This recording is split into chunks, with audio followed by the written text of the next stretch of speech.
దేశవ్యాప్తంగా కురుస్తున్న భారీ వర్షాలతో నదులన్నీ కూడా ఉగ్రరూపం దాల్చుతూ ఉన్నాయి.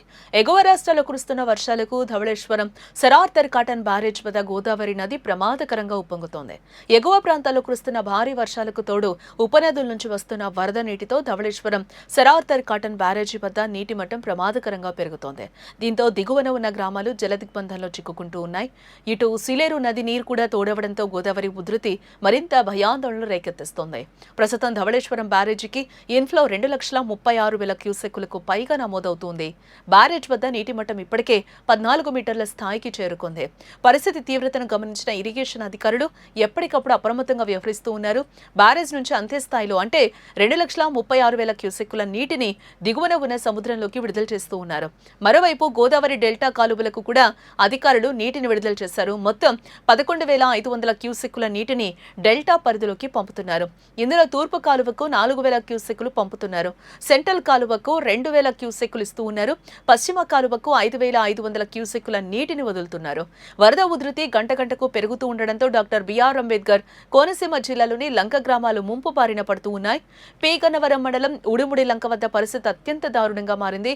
అక్కడ గోదావరి వరద దాటికి నదిపై ఏర్పాటు చేసిన తాత్కాలిక కాలిబాట గట్టు తెగిపోయింది. నీటి వేగానికి గట్టు కొట్టుకుపోవడంతో లంక గ్రామాల ప్రజలు తీవ్ర ఇబ్బందులు ఎదుర్కొంటూ ఉన్నారు. ఈ ఘటనతో 4 లంక గ్రామాలకు బాహ్య ప్రపంచంతో రాకపోకలు పూర్తిగా నిలిచిపోయాయి. ఊడిముడి లంక, బూరుగులంక, గంటిపెదపూడి, అరికెలవారిపాలెం గ్రామాలు పూర్తిగా జలదిగ్బంధంలో చిక్కుకున్నాయి. రహదారి మార్గం తెగిపోవడంతో ప్రజలు రాకపోకల కోసం తీవ్రంగా నానా అవస్థలు పడుతూ ఉన్నారు. బాధితులను సురక్షిత ప్రాంతాలకు చేర్చేందుకు నిత్యావసరాల కోసం తాత్కాలికంగా ఏర్పాటు చేసిన మరపడవలపైనే ప్రయాణిస్తూ ఉన్నారు. చిన్నారులు, వృద్ధులు ప్రాణాలు అరచేతిలో పెట్టుకుని పడవలపై నది దాటుతున్న పరిస్థితి కనిపిస్తోంది. ఈ రోజు సాయంత్రానికి ఎగువ నుంచి వచ్చే వరద ఉధృతి మరింత పెరిగే అవకాశం ఉందని కూడా అధికారులు చెబుతూ ఉన్నారు. దీంతో లోతట్టు ప్రాంతాల ప్రజలు తీవ్ర భయాందోళనకు గురవుతూ ఉన్నారు. పరిస్థితిని ఎప్పటికప్పుడు సమీక్షిస్తున్న జిల్లా అధికార యంత్రాంగం పూర్తి స్థాయిలో అప్రమత్తమైంది. లంక గ్రామాల్లో సహాయక బృందాలను సిద్ధంగా ఉంచారు. ముప్పు ఉన్న ప్రాంతాల ప్రజలను పునరావాస కేంద్రాలకు తరలించేందుకు ఏర్పాట్లు కూడా చేస్తూ ఉన్నారు. ప్రజలు అనవసరంగా బయటకు రాకూడదని, నది వైపు వెళ్లొద్దని హెచ్చరికలు జారీ చేశారు. రెవెన్యూ, పోలీస్, ఇరిగేషన్ శాఖల అధికారులు నిరంతరం క్షేత్రస్థాయిలో పర్యవేక్షిస్తూ ఉన్నారు. గత కొన్ని రోజులుగా కురుస్తున్న వర్షాల కారణంగా నదిలోని నీటి మట్టం నిలకడ లేకుండా పెరుగుతూ ఉంది. నిన్నటి వరకు కొంత తక్కువగా ఉన్న ప్రవాహం రాత్రికి రాత్రే ఊహించని విధంగా పెరిగింది.